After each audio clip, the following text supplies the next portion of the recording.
Я хотел бы рассказать вам последнюю историю. Самую печальную историю в моей жизни. Несмотря на то, что меня там не было. И если эта история не является самой печальной в вашей жизни, то ваш иман в опасности. Клянусь Аллахом, ваш иман в беде. Это последний день из жизни величайшего человека, чья нога ступала по этой земле. Но прежде я хочу напомнить вам кое-что. Я чуть было не забыл это с предыдущей истории. После того, как посланник Аллаха, да благословит его Аллах и приветствует, сказал эти прекрасные слова о том, что мы должны донести это послание до всего человечества, знаете ли вы, насколько важными были слова «донеси послание перед Аллахом»? Пророк воздел свои руки к небесам и сказал: «О Аллах, засвидетельствуй! О Аллах, засвидетельствуй! О Аллах, засвидетельствуй! Я довел твое послание, я завершил свою миссию, я закончил». Как же ответил на это Аллах? «Сегодня я ради вас усовершенствовал вашу религию, довел до конца мою милость к вам и одобрил для вас в качестве религии ислам».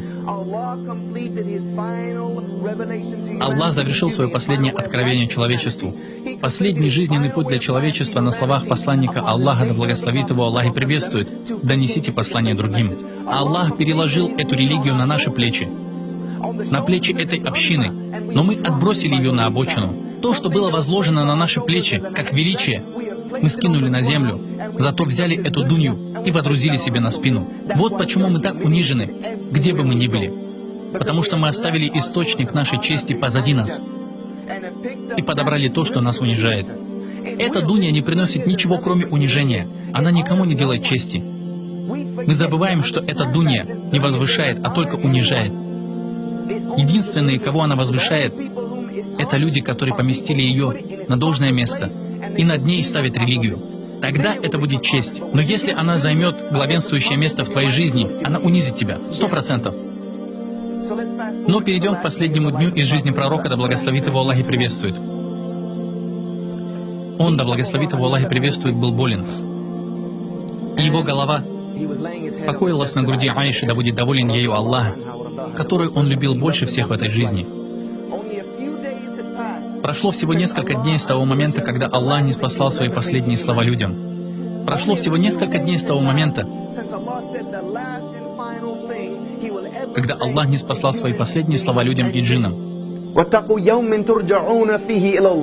Бойтесь того дня, когда вы будете возвращены к Аллаху.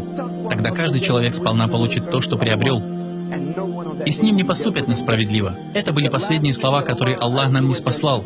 Если хотите узнать последнее, что сказал Аллах, откройте суру Аль-Бакара, аят 281, если я не ошибаюсь.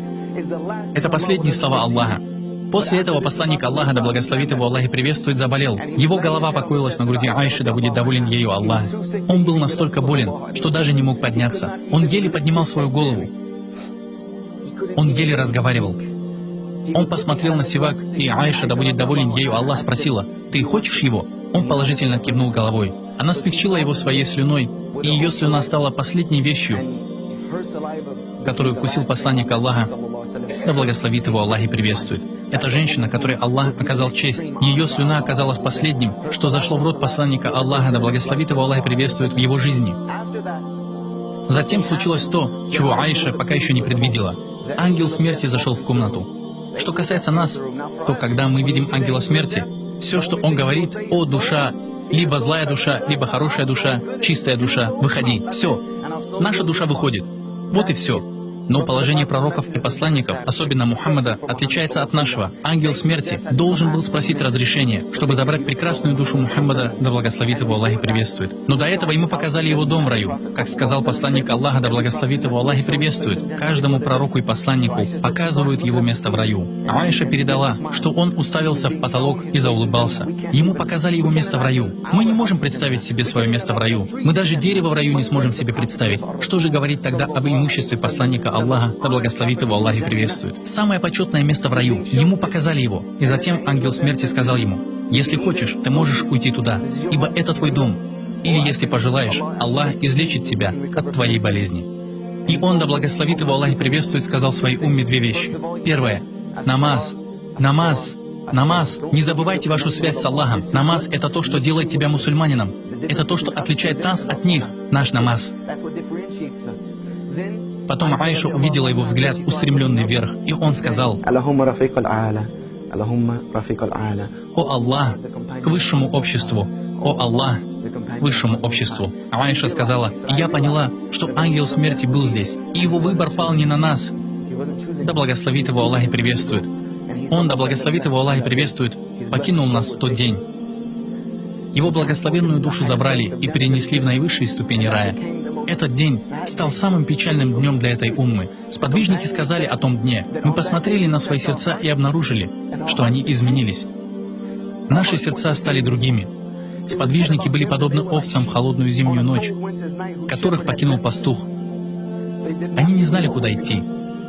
Умар, о котором говорилось, что если бы был пророк после Мухаммада, то это был бы Умар, даже он был в растерянности в тот день и грозился убить любого, кто скажет, что Мухаммад умер. Абу Бакру пришлось его утешать, и тогда он сел. Но была в тот день женщина, которая показала нам вещи в сравнении.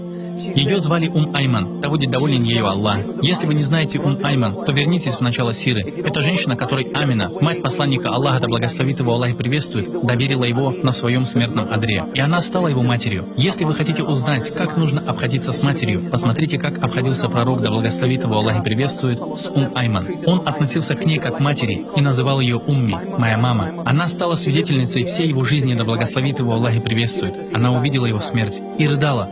А кто бы не рыдал? Абу Бакр и Умар пришли к ней и сказали: «О, Айман, то, что было даровано пророку после его смерти, лучше, чем то, что было у него при жизни. Он так много страдал ради нас. Он не страдал ради себя, он страдал ради людей, которые не знали истину». Она сказала: «Я плачу не из-за его смерти, а из-за того, что прекратилось откровение от нашего Господа. Я плачу, потому что наш Господь больше не заговорит с нами. В следующий раз, когда мы услышим нашего Господа, будет, когда мы предстанем перед Ним». Абу Бакр и Умар понимали это. Но они также понимали то, что мы часто забываем. Да, Аллах перестал говорить с нами, но это потому, что все, что надо было сказать, Он сказал. Это собрано для нас и содержится в Коране и Сунне пророка, да благословит его Аллах и приветствует. Здесь необходимо подчеркнуть их достоинство. Слава Аллаху, они не как мы. Альхамдулилля, сподвижники не были подобны нам, потому что если бы они делали то, что делаем мы, клянусь Аллахом, вряд ли кто-нибудь из нас был бы мусульманином. Вот почему, если кто-нибудь оскорбляет сподвижников, хотя бы одного из них, это значит, что у него нет религии. Этот человек полностью вышел из ислама, потому что эти сподвижники являются причиной нашего ислама. Как же кто-то осмеливается говорить нечто отрицательное об этих великих мужчинах и женщинах? Они выполнили свою работу, и мы видим их наследие. Их наследие очевидно для всех нас. Они выполнили свою работу, и люди, которые пришли за ними, тоже выполнили свою миссию. Вот почему мы сейчас здесь. А что же насчет следующего поколения? Кто выполнит работу для этих невежественных людей, которые не знают Аллаха, не знают посланника Аллаха? Они получают свою информацию от шайтана, от СМИ и так далее. Неудивительно, что они ненавидят нас. Они слышат о нас только отрицательное, а мы ничего не делаем, чтобы опровергнуть это. Даже не пытаемся показать ислам посредством своих дел, действий, нашего нрава, адаба и так далее. Нам необходимо проснуться, братья и сестры. Нам нужно проснуться и осознать, что у нас есть работа. Неважно, доктор ты, стоматолог, таксист или дворник. У тебя есть обязанность. Встань и увещевай. Встань со своей пятой точки.